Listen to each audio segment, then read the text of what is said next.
Tata Institute of Fundamental Research is the brainchild of Homi Bhabha and one of the most charismatic scientists of India. Not just an excellent scientist and administrator, but also a patron of arts, music, architecture, and even horticulture. It's many eclectic tastes he had, and one would call him to be the Renaissance persona of India of that time. And to talk about such a personality, of course, we need somebody who is equally eminent or eminent scientist, and that is going to be today Professor Mustansir Barma, one of the leading scientists of India, and has been also the director of TIFR from 2007 to 2014.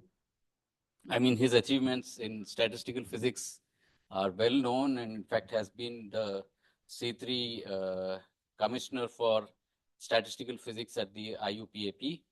Of course, winning all the possible accolades in Indian science from Bhatnagar and every other possible scientist, but also the crown jewel, that is the Padma Shri, has been awarded to Professor Mustansir Barma. And yeah, so with this, I would like to invite Professor Barma for a talk. Thanks a lot. Thank you. Thanks a lot. And I'm very grateful to the organizers, Chaitanya and all the other organizers of ICFO-TIFRH School, which I gather is going on excellently, for this invitation. Thank you. Yeah, so, yeah, I got it. So my subject today is Homi Bhabha. And I hope to tell you a little bit about his achievements in physics administration, but also, as Ram mentioned, in many other spheres of life. Really a person who's had exceptionally broad and wide tastes, interests, passions, and I think I'll try to convey that in this talk. Okay, so my story, I'm going to start in 1944 with a letter. So this is a letter received by the Dorabji Tata Trust. So the Tatas is a big industrial house, as everybody knows, but they also manage a few trusts. One of them is the Sir Dorabji Tata Trust. And the trust received a letter from a young man named Homi Bhabha, who said that I want to approach you with a new proposal. So there it is. It's a long letter, not very long, few-page long letter. But what he said there is that the scheme I am now submitting to you is but an embryo from which I hope to build up in the course of time a school of physics comparable to the best anywhere. So remember the time, it's 1944, the World War is on. India is not yet independent. Here's this person writing to Tatas about this. Then he says, but this is not an end in itself. Because such a school, he says, once it's founded, will form the spearhead of research, not only in less advanced branches of physics, but also in problems of immediate interest in industry. Okay. 12th March 1944. Right. But then he added, moreover, when nuclear energy has been successfully applied for production in, say, a couple of decades from now, India will not have to look abroad for experts, but will find them ready at hand. So my talk is going to be about, okay, so a little, mainly about the sequel to this letter, what happened after that. But also there was a prequel. You know, some things happened before that. So let me start with the prequel. How did Bhabha reach this point? So let me tell you a little bit about his family and early years. So he was born into a Parsi family, well-off people staying in Bombay. On the left is a picture of his grandfather, his paternal grandfather. Homi Bhabha, he was the Inspector General of Education in Mysore state at that time. And here is his immediate family. father Jehangir Bhabha, mother Meherbai. That's Bhabha himself on the left. And this is his younger brother, Jamshed Bhabha. It's a very close-knit family. And they grew up in a environment of art, music, books, poetry, that sort of thing. So he imbibed a lot of stuff as he grew up. Now his father, Ormaji, was very well connected to the Tatas. They were related to the Tatas. So he had a good connection with many things. And he thought it will be a good idea if Homi goes abroad to Cambridge, gets a good degree in engineering, mechanical engineering maybe, comes back and takes over Tata's, some of the Tata, one of the Tata enterprises. And, the road was sort of set. This is not quite what happened. So let me tell you what did. So he went to Cambridge, all right. He went to Gonville and Keyes College. And the first year, he sort of immersed himself in student life, dramatics, rowing, what else, etc., athletics. But at that time, okay, Cambridge was sort of bubbling.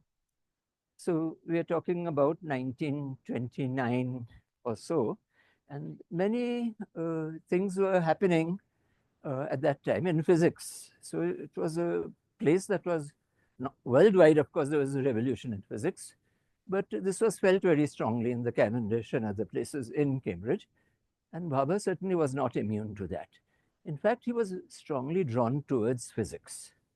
So, there were people there like Dirac, etc., who influenced him very strongly. So he wrote to his father.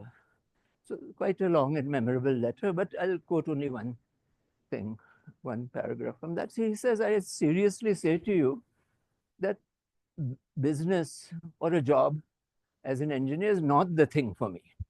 I won't be any good at it. Physics is my line. I know I shall do great things there. My success will not depend on what A or B thinks of me. It will be what I make of my work. And then he adds a line which is very nice. Besides, India is not a land where science cannot be carried on. Okay. He's still a student. Now his father was a little leery. I've sent Homi to Cambridge to get an engineering degree. But this guy was very persistent, and some of his other letters very strong. I won't read them. Anyway, finally his father relented, but on one condition. You first finish your engineering tripos and get a first class. Then, okay. Okay, father agreed. Now, Inspector General, grandfather was also a little perturbed. What is this physics? The students, you might find a resonance. Parents often ask, what is the scope? Favorite word nowadays. It was also then parents and grandparents like, what will happen if this guy comes back? Now, as Inspector General of Education, he knew C.V. Raman,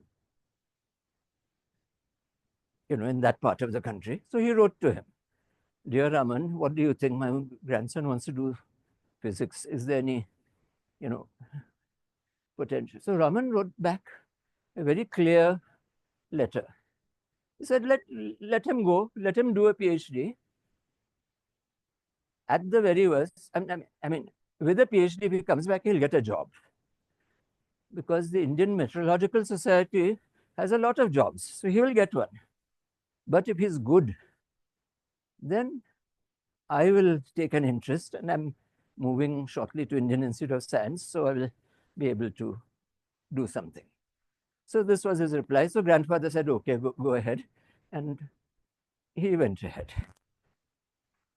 So, yeah, okay, maybe I've gone ahead of my, oops, wrong. Right. No, so, I mean, that's the way it happened. So he finished his tripos in engineering. He did the tripos in mathematics, which was the branch or the field under which physics came. And then he tried to embark on a PhD. But one thing I'd like to say, this is my personal opinion, that Bhabha's training in engineering was absolutely crucial. Because if you see subsequent developments, here's a person who's has big dreams and how to set up things in India. That's good. You have a vision, you have a dream. But how do you implement that? It's his engineering training that helped him. Practical knowledge, as they said, practical knowledge on how to get things done. And you'll see examples of that as we go ahead. So this combination was very, unique. All right, coming back to Cambridge. So what excited him in physics is the sort of structure of theoretical physics that was emerging. Dirac, antiparticles, filled Fermi C, this, that. I mean, this was sort of, big ideas, and he was really excited.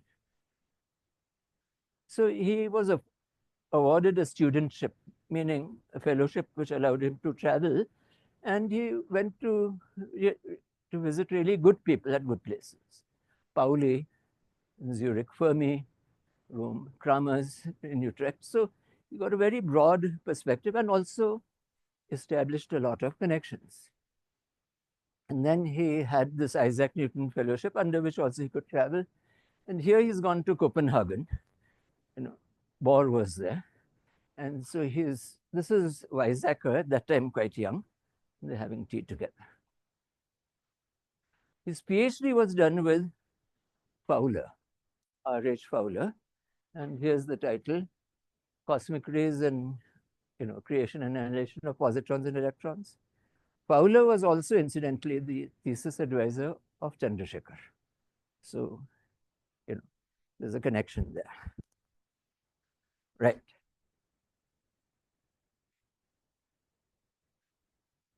So I won't say too much about the physics that Bhabha did, but in a few short years in the 1930s, he did some remarkable things, and some of which have a strong bearing on experiments being done even today. For instance, this idea of Bhabha scattering, of how an electron scatters off a positron. Now you might think, what is that? I mean, what's so great? There's a negative particle and a positive particle. Scattering should be known. And in fact, Muller earlier had looked at charged particle scattering, and everybody knew what ought to happen. What Bhabha realized, however, is that a positron, in the Dirac interpretation, is a hole, in the filled sea of electrons. But if it's a hole in the field, what it would mean, if you look at perturbative things, is that there's a virtual process of the electron that you're talking about and this positron. And if they're identical particles, then there ought to be an exchange contribution. So all he realized is that it's important to take exchange coming from identicality of particles into account. And he did. That would not be true with the calculations of Muller, etc. And so this Bhabha scattering, as it's called, there's a formula for the scattering cross-section. He derived it. And till today, it's used. It's used to calibrate, beams in accelerators, including the one at CERN. So Bhabha scattering is routinely used. It's not, nobody thinks twice about it. So it was a, great contribution.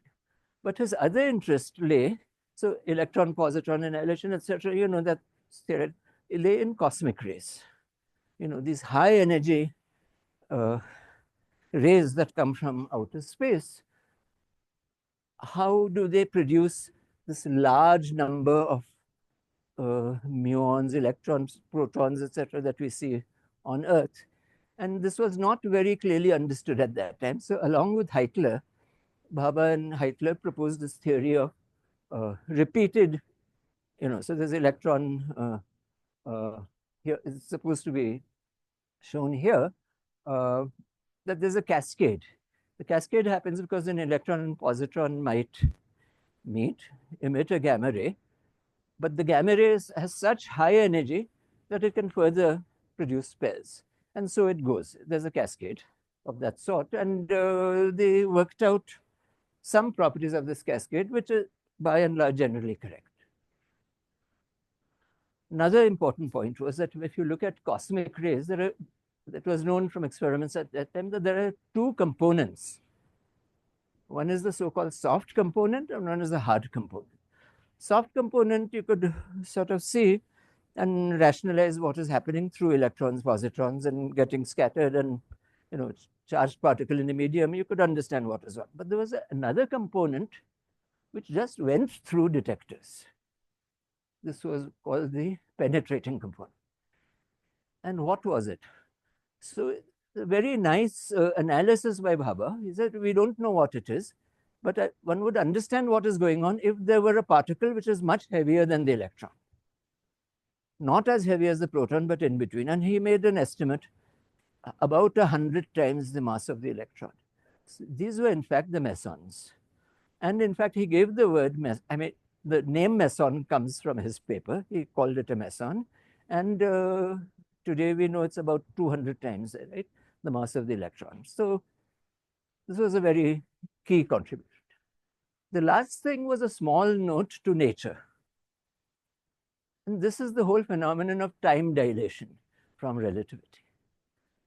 Because of time dilation, something that is disintegrating on the way, but moving very fast, will apparently last much longer. Time will dilate.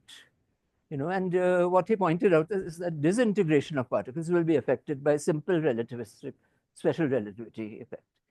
And of course, this is well known to happen. And in fact, today in textbooks on relativity, one uses this as a good proof of time dilation.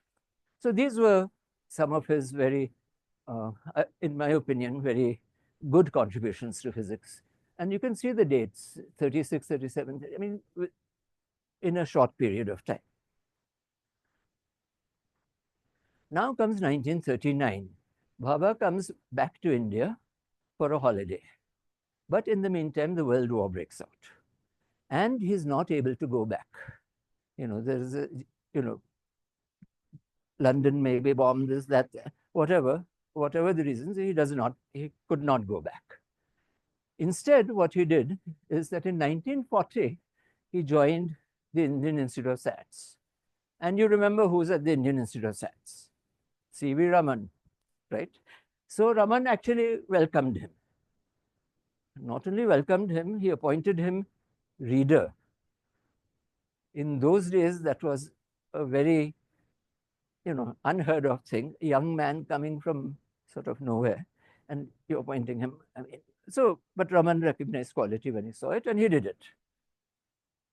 Okay. In fact, Raman further nominated him for the fellowship of the Royal Society. And sure enough, Bhabha became fellow in 1942 or 41. Further, he was awarded the Adams Prize and so on and so forth. So here's a picture, Raman on the left with the turban, and there's Bhabha. So this picture may not be from that period, but it's a picture of them together. What did he do at IS? Well, he began to work on various things in physics. His first interest was, of course, in theoretical physics. So he gathered a group around him.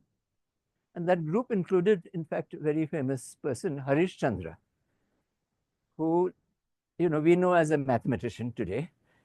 Harish Chandra worked for a while. He eventually went to Princeton and did what he did.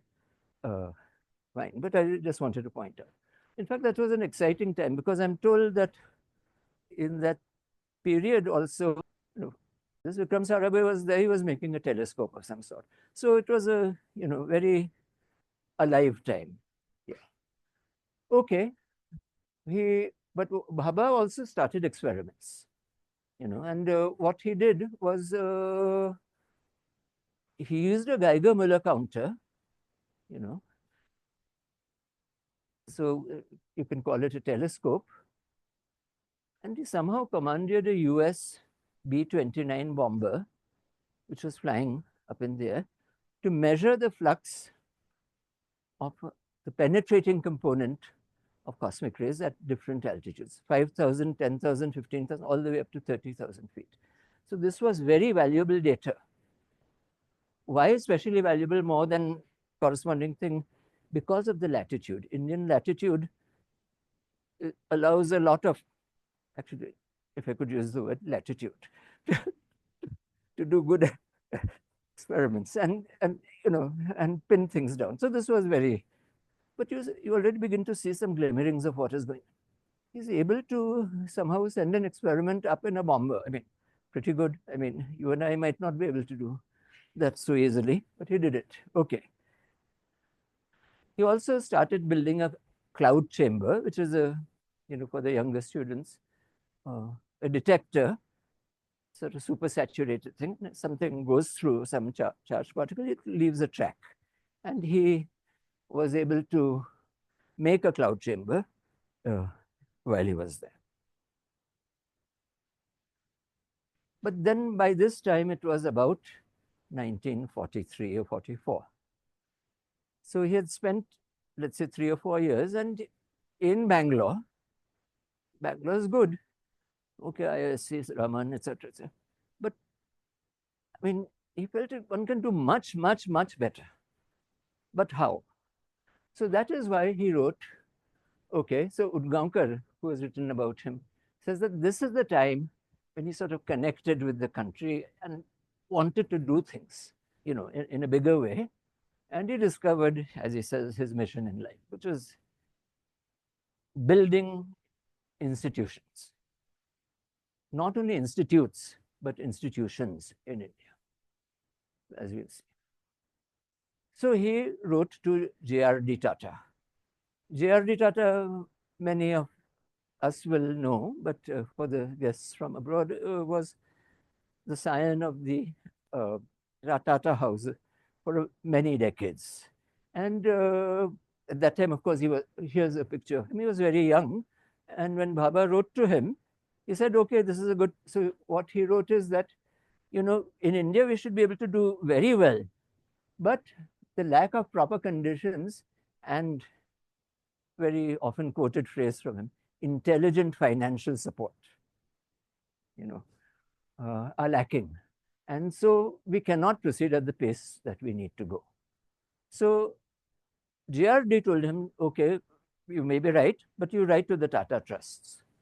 So in 1944, he wrote the letter that I started with to the Dorabji Tata Trust. Okay. And Saurabh Saklatwala, who was the chairman of the trust, decided to, okay, they mulled over it, but they reached a fairly quick decision. Yes, we will take up the financial responsibility to fund this. But Bhabha, being Bhabha, also, armed with this, went around. I mean, this was at the time, there was no Maharashtra, there was Bombay state. And he approached the state and he said, look, I'm getting this grant, you all also put something in. So this Bombay presidency also put in some amount. And with the total of, and there's something from somewhere else, and so the total of 80,000 rupees, they started. That was not an insubstantial amount in those days. And so she was still in Bangalore.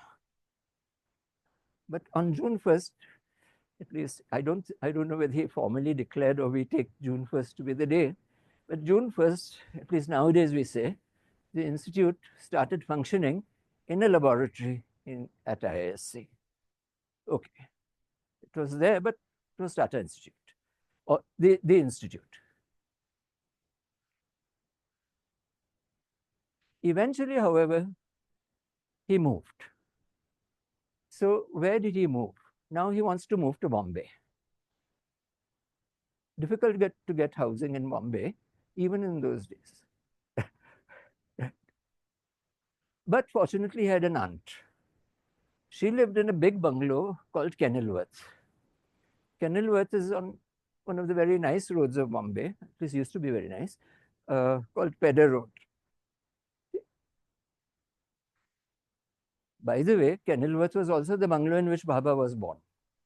That is incidental, but fine. So he came back to his roots. All right.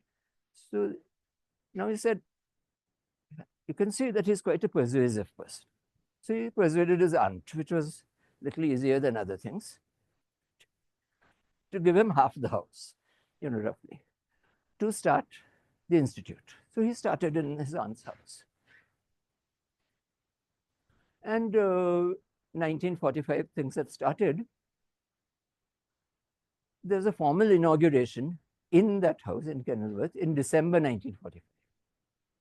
But by the time of inauguration, I mean, you don't wait for inauguration, you just start work. So 8 papers are written already before that. Right. Okay, so later Council of Scientific and Industrial Research, support of Bhatnagar, gave further grant to the institute. I should say that Dr. Bhatnagar was very supportive of TIFR, was a member of the council and made sure that the institute flourished. Right. Okay, here's something from the Times of India, which says, Research Institute is opening in Bombay. This is dated December 20th, 1945. But look upstairs. This is the same day as the inauguration. Who are all these guys? I'll tell you in a minute. Oops, wrong. I have to do this. Okay, the pointer isn't coming on. Doesn't matter. I'll point like this. This person standing is John Colville. He was the governor of Bombay. No, I'm sure it'll work. Don't bother. If you have a stick, it's even better. No, but okay, you do? Okay, great. I mean, nothing like that. Yeah. So, yeah, that's John Colville. And there is Mr. Saklatwala next to him. And Bhabha is showing them something. So we'll see what else he's showing them in the next slide. So here they are. That is Colville. This is the mayor of Bombay. This is Saklatwala. And they're all looking, perhaps with understanding, perhaps without much understanding, some equipment. Thank you. Oh, okay. It works. Can you all see? Okay.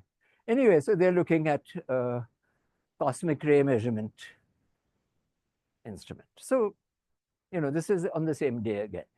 So anyway, be that as it may, the institute was inaugurated. Tata Institute of Fundamental Research got going. All right, but then what happened? Very familiar story now. By 1949, he had run out of space because you see people, faculty here nodding and smiling. So, all right, yeah, this happens. You run out of space. Then what do you do? Okay, so Bhabha immediately said that, look, this won't do. Let me move to some other premises. So near the Gateway of India in Bombay, there was a lovely old building called the Old Yacht. We today call it the Old Yacht Club because at that time it was called, okay, it was Royal something Yacht Club. Okay. And he leased some amount of space from them.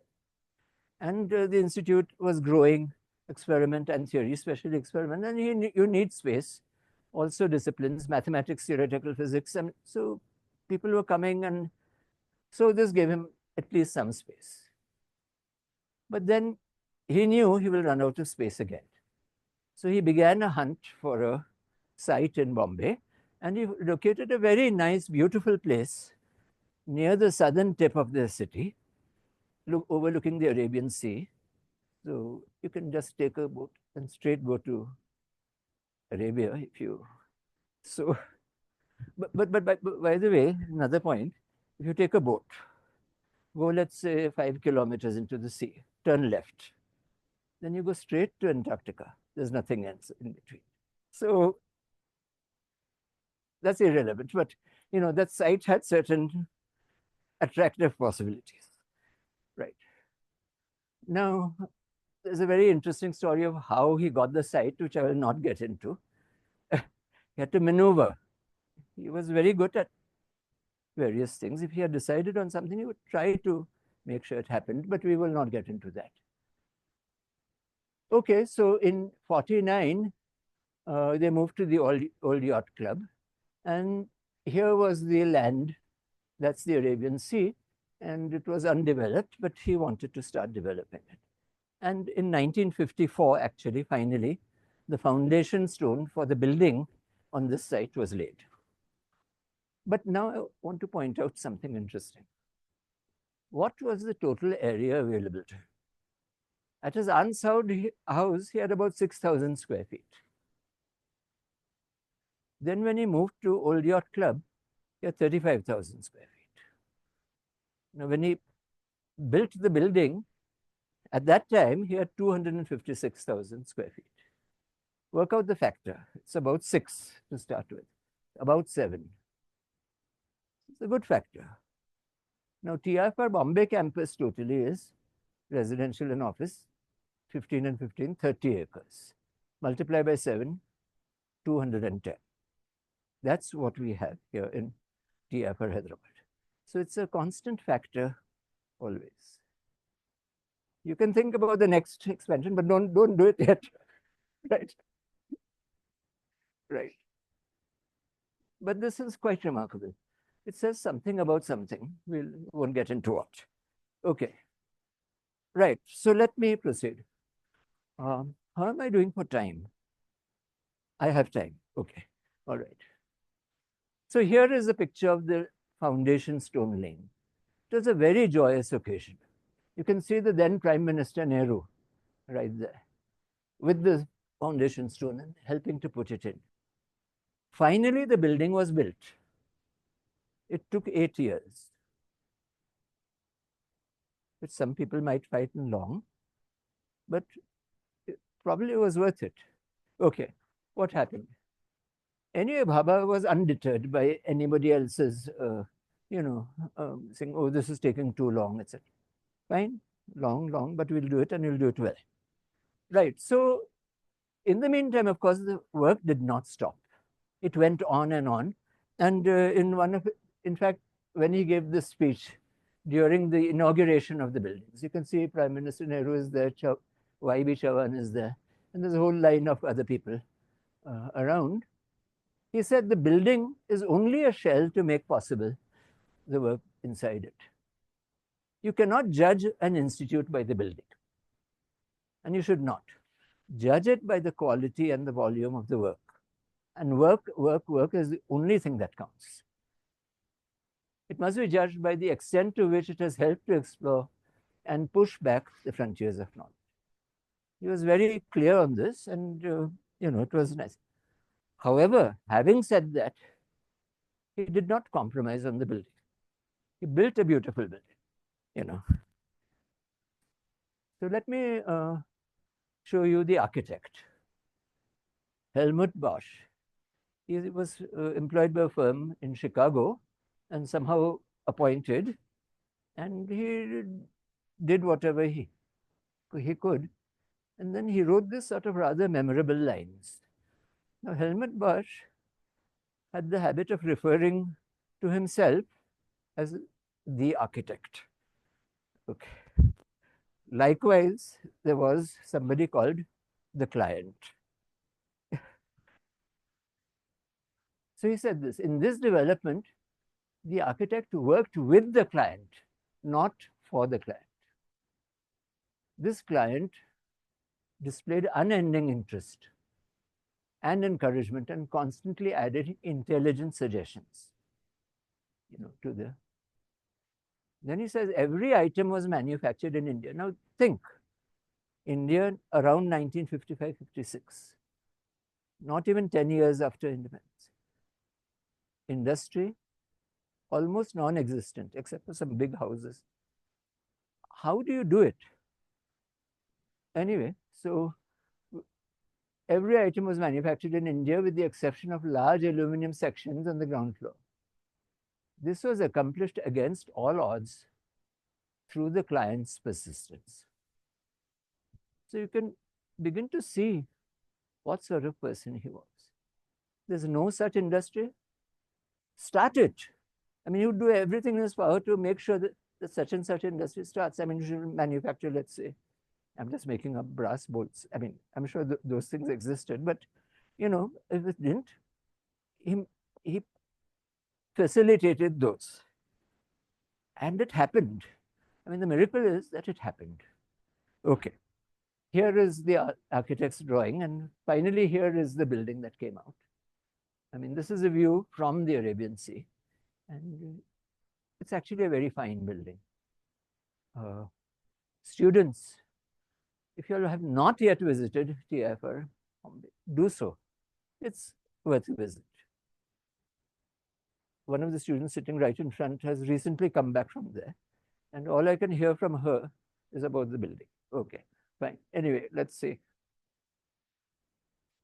So as I said, Bhabha emphasized not the building so much, although he did a great job of it. He emphasized the research. And so what was going on? Many things were going on. One of the things he emphasized is design, fabrication, and the use of sophisticated instruments. So TIFR became a place where you would build instruments. And this became a hallmark of the institute, at least during the 50s and 60s, and perhaps into the 70s at least. There's a lot of expertise in making things. There's a very fine workshop, etc. It went on. At the same time, mathematics, theoretical physics continued, and experimental work in cosmic ray physics. And so the cloud chamber, which was made in Bangalore, was brought here, and the two more were made. Balloon flights continued.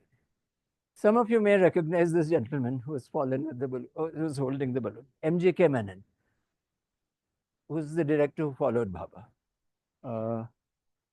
Here's a muon telescope in the Kolar gold mines. These were very deep mines and therefore ideally suited to doing certain sorts of high energy physics experiments, like for proton decay, etc., etc. More work being done at the institute in those days. Nuclear physics, condensed matter physics started. Nuclear magnetic resonance started in 1953. Professor Dharmati joined. 1953. When was the Nobel Prize for NMR given? Well, there were two. One was to Rabbi, and then there was a second one to Felix Bloch and sorry? No, not Bloomberg, and somebody else. Bloch and Purcell, correct, right. That was given in 1952. So I'm just saying that it's not many years or decades after the inception of the idea that Bhabha sort of sensed this is a very fertile area. Dharmati was a student of Locke. He was brought in and started in. Okay. Here is, okay, TIFRH. First computer to be designed and built in India was made in here. This is 1960, about 59, 60, I think. Right. Here is a radio telescope, primitive and small, in a plot of land at that time TIFR had in Kalyan. Kalyan is a suburb of Bombay. And, you know, some activity started there. Also quite strangely in those days for an institute devoted to physics and mathematics, he started biology. Right. So these were two of his most daring and successful initiatives: radio astronomy and molecular biology. Because he identified two exceptional individuals who could actually take them forward: Govind Swarup in the case of radio astronomy, and Obaid Siddiqui in the case of biology. And, you know, as many of us know, there was a letter from Leo Szilard which advocated or, you know, suggested to Bhabha that here's a very talented young biologist, see if you want. Important point. You know, we often say, let's get the best guy and build a group around him. Very good strategy. Nothing, the best possible thing is to get the best guy. But best guy in which field? Now, I just wanted to tell you that in this case, Bhabha had been looking for a biologist for 20 years. Since the 1940s, he was on the look. But he says in a speech, he did not find anybody suitable. He waited, and then this happened. What I feel is a good thing to do is to look for outstanding people but have an idea of which area you want them. Okay, that's my take. I mean, it's not to be taken, as what's the word, Okay, I mean gospel. Right, that's the word. All right, now, okay, so let's press on. So what I wanted to tell you is that this period was a period in which the institute grew hugely. I mean, not in terms of very large numbers and so on as maybe today, but in different areas where strong impact was made all the time. Besides research, Bhabha realized that it's essential to expose the young people at the institute to world science, international class science. How do you do that? So in the 1950s, he had a program of sending talented young people to universities in the West and, training them, having them do a PhD. For instance, S S Jha went, did a PhD with Felix Bloch, etc. So there are many, many such examples. That was one thing he did. On the other hand, he had leading scientists come to Bombay and give lectures and interact with the students. So this was very important. There were Dirac, Heitler, Mottelson, Schwartz, mathematicians, and Siegel. They spent a long time in the institute and had a long and sustained interaction with the students. At the same time, TIFR hosted very important international meetings. This was a colloquium on function theory, that happened. Dirac came over at some point, but this may be earlier, I don't know. And here is a conference organized along, by TIFR and others in Jaipur, where you see a number of luminaries. The idea was to send students, get people, interact, and somehow expose people to the best in science. Right. Okay. Right.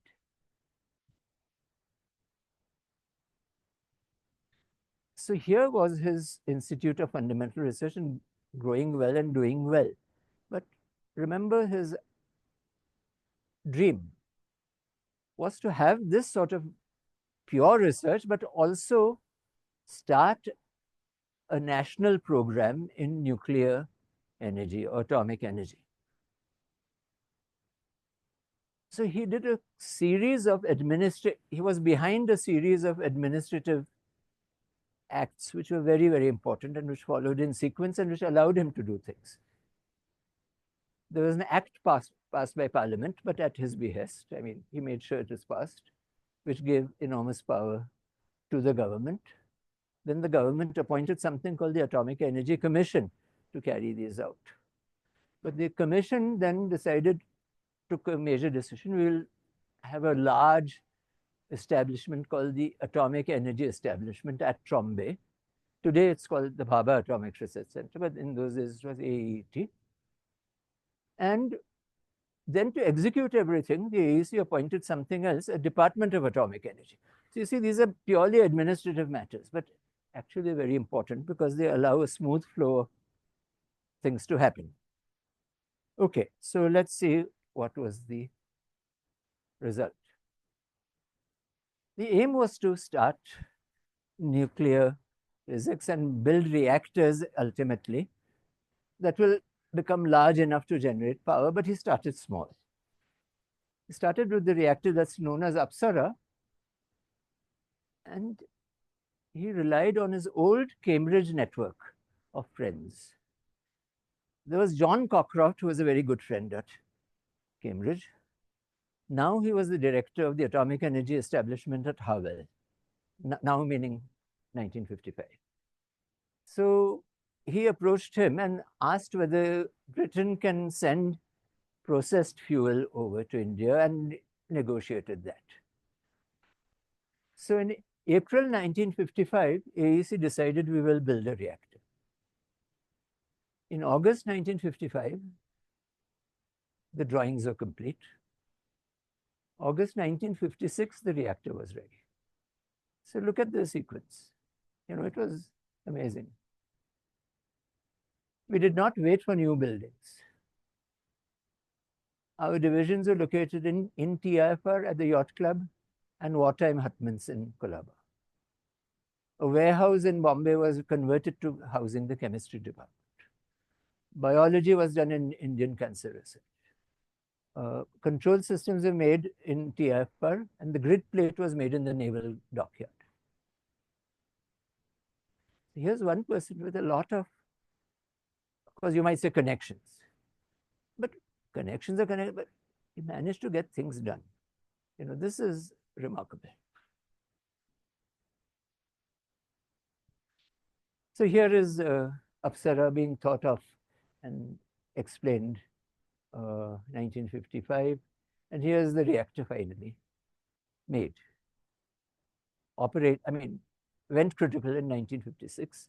It was inaugurated a couple of years later. Right.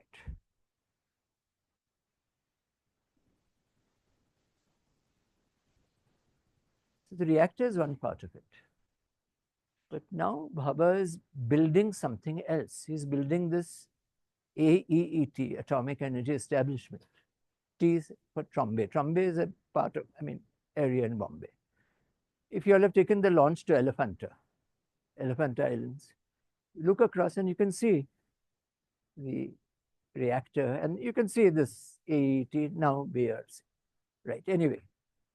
So here it is today. Not today, in those days. AET. So Bhabha was a person who would look into every detail, not just grand plan, this is every detail. So here is Rudy von Leyden. He was an artist who often was a good friend of Bhabha's. And Rudy von Leyden says that he went to Bhabha's house and he saw a large, what was the word, this big thing that architects spread out and, sketch and so on. So he had a drawing board. He had a large drawing board. And he spent many hours at night just thinking and poring over these plans, trying to visualize in his mind's eye the setting of this new city.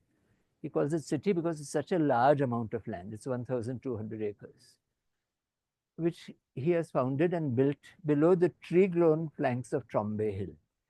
So Bhabha was designing this new institute. Of course, the buildings, and you can see this exceptional building. It's called the Model Labs building. It's a really long building. I forget how long, but if you walk 2 times, that's enough walking for the day, from one end to the day. It's very, very long. Measured in fractions of a kilometer. Big, sizable fraction of a kilometer. Right. And so there was that, but there are also the gardens at Trombay. And I've had the chance to visit some of them. They're fantastic. The rose garden in Trombay is really very good. And if you get a chance, okay, but, and everything was sort of, had to be perfect. This was his thing. All right, let's move on. Okay, Apsara is done. Apsara is that reactor. So let's turn our attention to the next phase of reactors. So he built Cyrus. So by now, our scientists and engineers were quite confident because they've actually built something that is really working. But now Bhabha's decision was, this won't do Apsara type reactors because you have to import processed fuel. So that's not a good idea. First of all, it's expensive. And secondly, it's subject to the country that's sending it to you. They may say, okay, we're not processing. So he wanted to have a reactor which was based on heavy water. Okay. So anyway, so we won't get into details, which used natural uranium as a fuel. Okay. But the down point was, where will you get the heavy water? We don't have. Okay, we'll build a heavy water plant. So near Bhakra Dam, this was built. It began to operate, supplied heavy water, and this started. However, heavy water reactor is a little more complicated than Apsara. So he enlisted the help of Canada.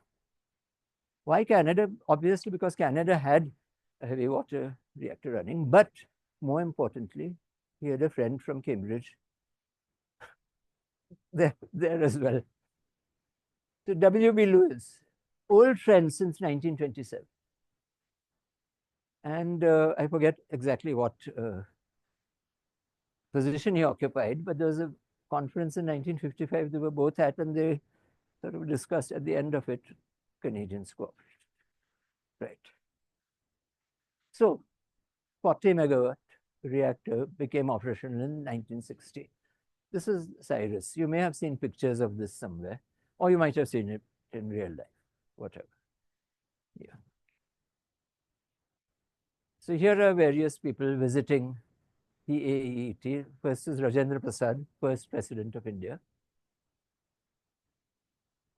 Students, I see a slightly blank look, right? Okay, right. And here's Lal Bahadur Shastri, the person who succeeded Jawaharlal Nehru as prime minister. And this is Brahm Prakash, who was a metallurgist of very good caliber, and specializing in nuclear materials. Yeah. Okay, so fine. Bhabha also enunciated what he called the three-stage program for development for India for nuclear power, because he said the uranium deposits are scarce in India.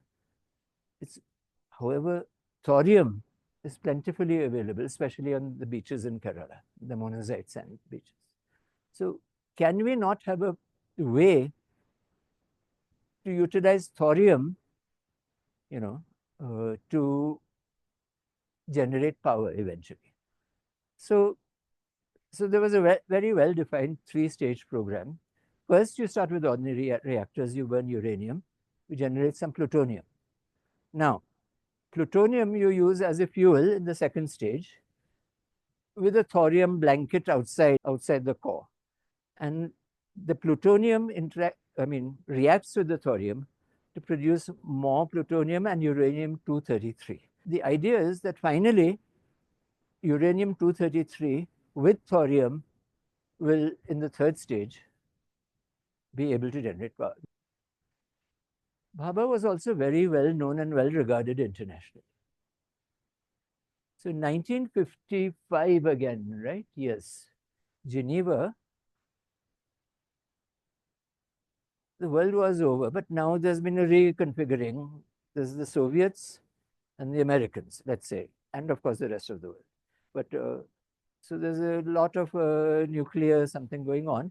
But then at some point, President Eisenhower declared that let us actually all look for peace and peaceful uses of atomic energy.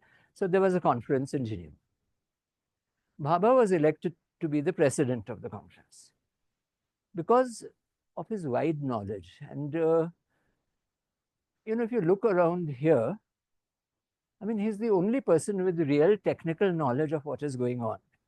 Actually, these are eminent people here, so one should not. This is Bhabha, of course. This is Dag Hammarskjöld. Some of you all will remember Secretary General of the United Nations. This is somebody from France. I forgot his name, Petit or something. And this is a person named Walt Whitman from the US. He was the Foreign Secretary or Secretary of State or whatever. But Bhabha was, of course, president, but he's also a physicist, engineer, etc. So he knows what he's talking about. Anyways, here's another picture. Here is Bhabha and so on. And, the speech that he gave was very broad in scope and very nice to read. So by the way, I mean, those of you who want to, I mean, there's a book on the speeches and writings of Bhabha, and it's remarkable with what clarity he writes and with the futuristic things he has in mind. Okay, we will, go ahead. Bhabha also realized that electronics is a very important component of everything to develop. So government of India said, okay, electronics, start doing something, and they formed a committee, and Bhabha was the chair, 63. And then he said that it's something that's most vital and essential for all branches of technology. Committee's report was finalized towards the end of 1965. And unfortunately, it went to the government after a few months. But by that time, Bhabha was no more. Anyway, space. The space program was, I would say, really pushed by Bhabha. Government gave DAE the responsibility of developing space, 61. And he understood that you have to sort of make quick and deep inroads into space. Otherwise, you'd be falling behind if you are not to look ahead and prepare yourself. He was instrumental in setting up the International Committee for Space Research. What's it called? INCOS or something. I mean, which is still operating, probably. I don't. At least it was in those days. And he urged that Vikram Sarabhai, here he is, Sarabhai and Bhabha, be appointed chairman, which actually happened eventually. Here's a picture of rocket launch, the first one from Tumba in 1963. Tumba is near the southwestern tip of India.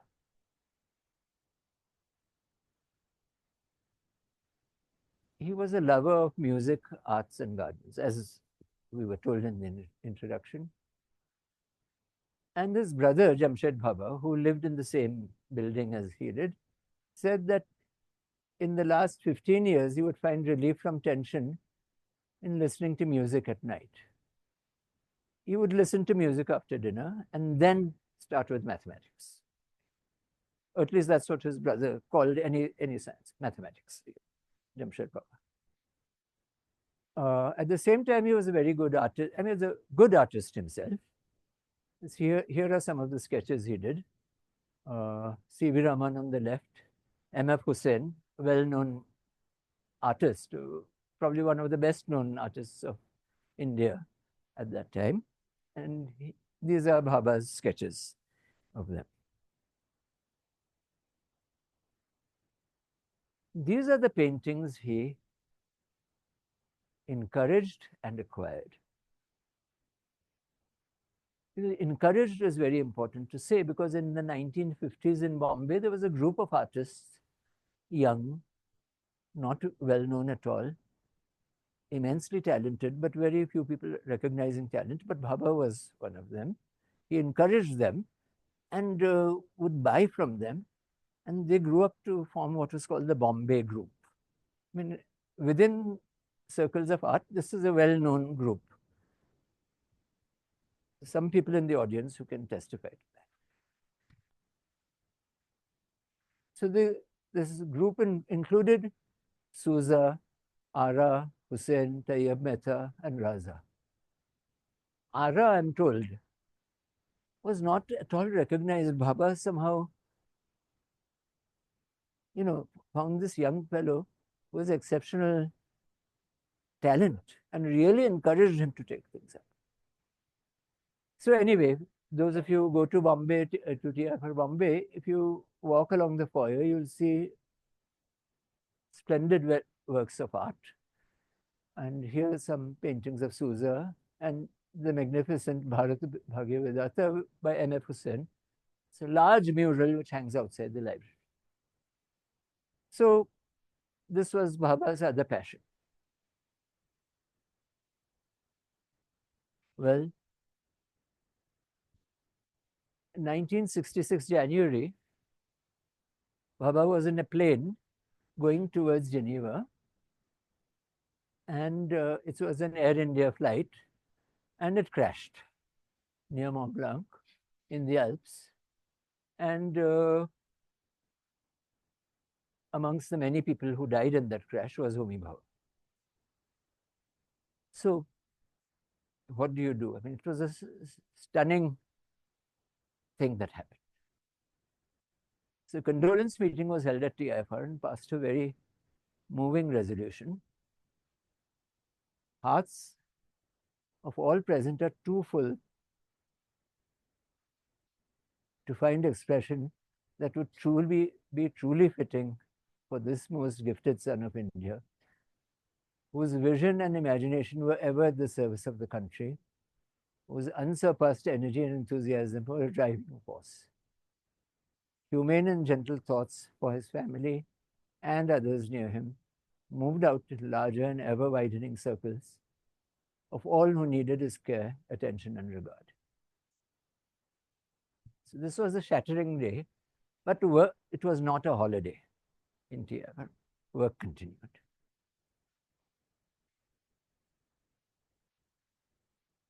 Equally or even more moving is the resolution passed at the Atomic Energy Establishment, read out by Vikram Sarabhai. So I would urge you to read it. It's sort of very moving. I'll just read one sentence from the last. But as a unique personality who sparked the development and advancement of atomic energy, and as one who more than any single individual in this country at any time in its history recognized the importance of science in its manifold aspects for the progress of civilization, and who advocated the cause of scientific progress in developing countries, he was one of the great experiences in the life of the country. In this sense, he will never die unless science itself ceases to exist. So it was a great loss, and but as the spirit showed, no holiday, work continued, and the institute grew. Okay, so the question then finally comes. Well, I'm now the last slide. How did he do this? How did he manage this? 1945 to 1966. Okay, 44 to say, whatever it was. It's 20 odd years. All sorts of things done. Magnificent buildings, beautiful gardens. Okay, but the work, first-rate work in physics and science, and the whole enterprise of atomic energy in the country. How? Well, so the answer, of course, I mean, let's all ask ourselves.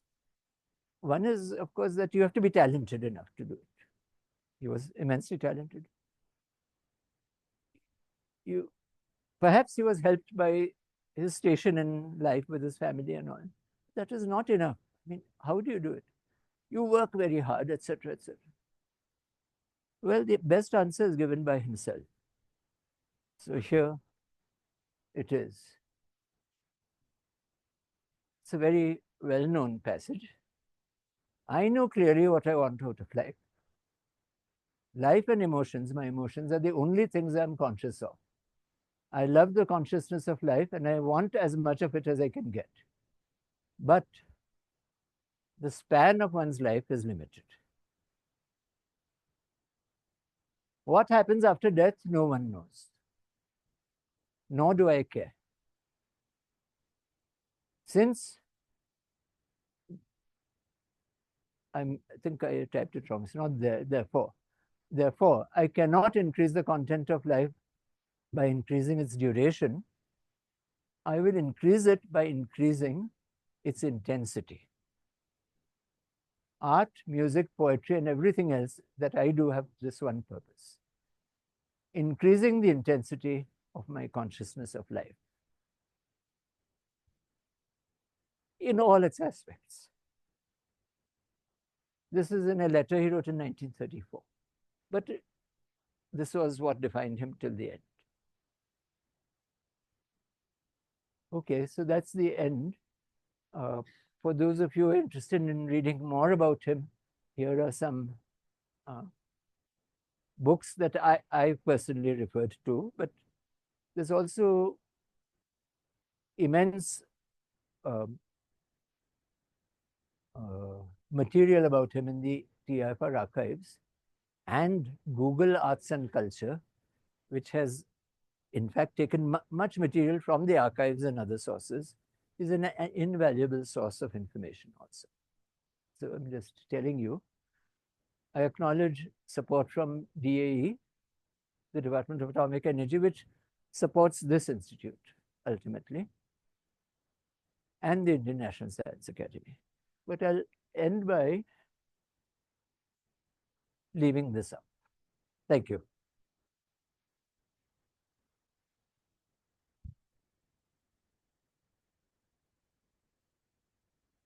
Yeah. Questions?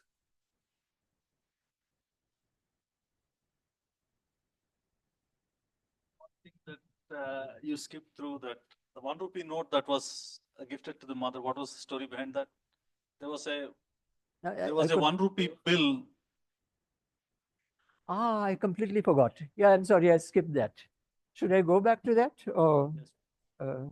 yes, okay, somebody will go back to that. Thank you. 1 rupee note.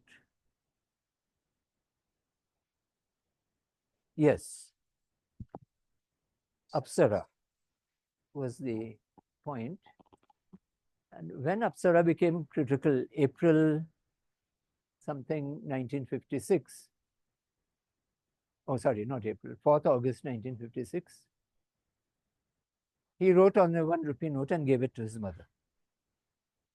You know, just Apsara has gone to it. I mean, it was a great moment in his life, and this is what he did. So he shared very affectionate and prolonged bonds with every member of his family, you know, his mother especially, and others, and his brother, Jamshed. Jamshed Bhabha was a person who founded a very unique institution of his own. That is the National Center for the Performing Arts in Bombay, which is at the edge of Nariman Point, and which is a very fine place also. So the two brothers, you know, they had a lovely building. I mean, they lived in a lovely small building. I mean, I had occasion to visit it before it was demolished, unfortunately. And there was a small internal lift in the building. 1 or 2 floors only, 2 or 3 floors. It was a beautiful building. And you could see Bhabha's collections of things there. Series of gowns from Cambridge. His collection of records. And most magnificent, his desk, huge desk, which, you know, there was after his death, of course, it was in Jamshed Bhabha's house, but after Jamshed Bhabha's death, we have gotten permission from NCPA to have the desk with us. So if you go to the foyer of the auditorium in the TIFR Bombay building, you'll see that desk. Bhabha's own office desk is another marvel, you know. So now it is in the director's office, and it is marvelous because he had it specially built with drawers which are not obvious. I mean, you open a drawer, you think that's it. There are things. So the carpenter had to, you know, he had to have a very special carpenter to make it as per his specifications. It reminds one of the Chinese sort of things, but anyway, so yeah. No, so yeah, I'm wandering off, sorry.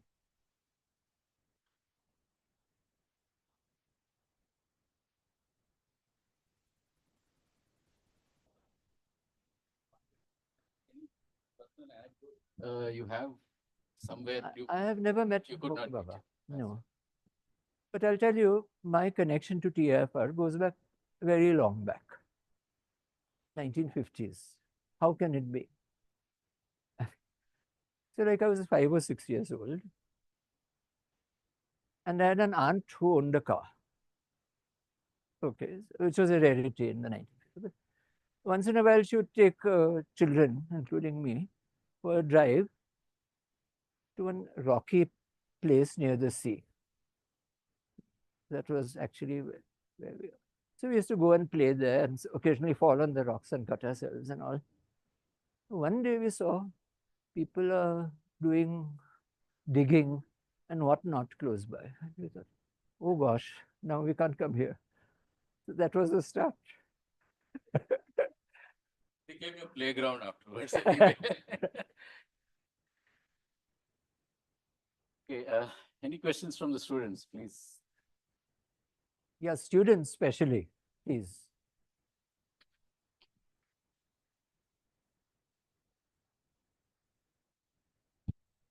So, sir, the death of Homi Bhabha is always having a lot of stories around that you keep hearing. As you grew and as you connected with TIFR, what are some of the things that you hear about, or if you could share, if you want to share, when its recording is on? I'll share one of them with you. I mean, those who have been faculty at TIFR will know this. The director's office at TIFR is a beautiful office.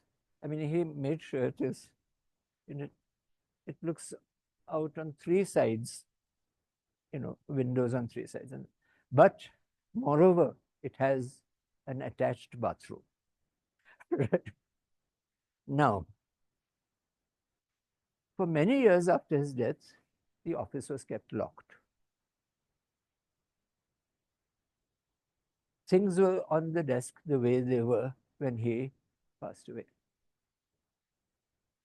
But the cleaning staff would come and clean. And there's a story that it was observed that the soap in the bathroom was always used. So people would say Bhabha's a ghost. So no, I'm sorry. It's a very, I know you did not mean a story of this sort, but that's what comes to mind.